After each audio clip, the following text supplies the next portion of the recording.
What's up guys, Nick here with part 2 of our discussion on chromaticism.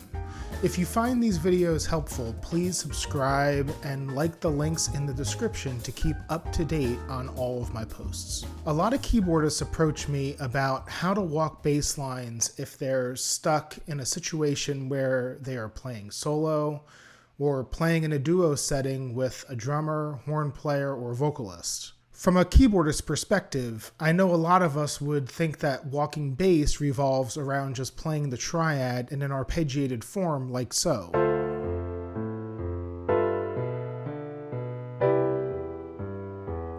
Sure, it's correct, and you're playing all the right notes, but it sounds and feels a little stale.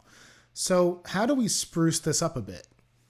Well, let's start off with talking about the concept of strong and weak beats. In a measure of music, you feel a certain pulse on all beats. This works very similar to accented and unaccented syllables in speech patterns, or more specifically, to iambic pentameter. Every accent is followed by an unaccented syllable, which is then followed by an accent. But I digress from Mr. Shakespeare. Let's work in the time signature of 4/4 first. Obviously, your first beat, your downbeat, is going to feel strong. However, you have another strong beat as well on beat 3. And in the middle, you have your weak unaccented beats, or your upbeats. In 3/4, or waltz time, you have a bit of an odd feel with a strong downbeat and 2 weak upbeats. In 6/8, very similar to 3/4, you have strong, weak, weak, strong, weak, weak. So what does this have to do with walking bass lines? Well, since our downbeats are the strongest parts of our measures, we need to have chord tones on those beats. So if we're on a D minor chord, let's say we put a D on beat 1 and F on beat 3. But what do we do about beats 2 and 4? Well, why not use non-chord tones to lead us to our chord tones? Since these are weak beats, we can create tension as long as we resolve them to a chord tone on our strong beats. So for beat 2, I'd play an E. So our first 3 beats are D, E, F. And beat 4? Well, we can't go to G since our next chord is G and it would sound like we arrived at our destination too early.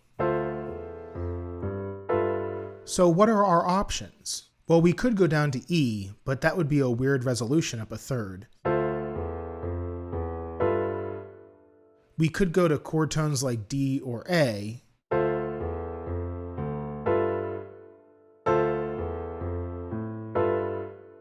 But let's not forget about part 1 of our discussion.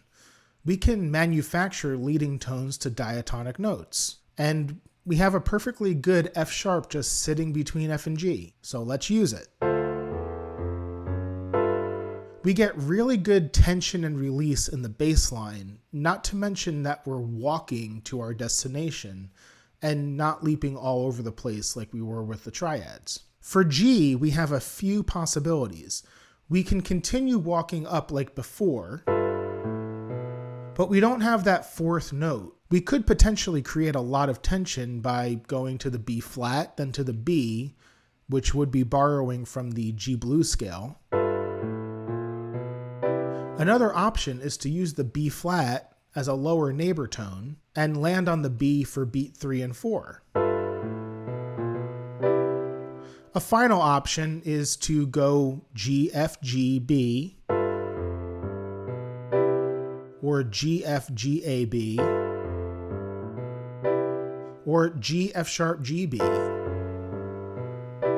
or just follow the line down.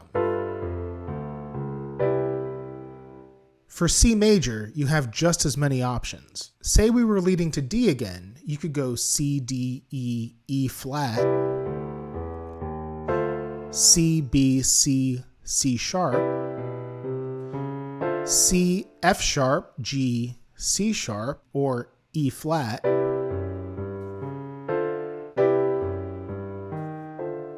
or use eighth notes, C, B, C, D, E, E flat,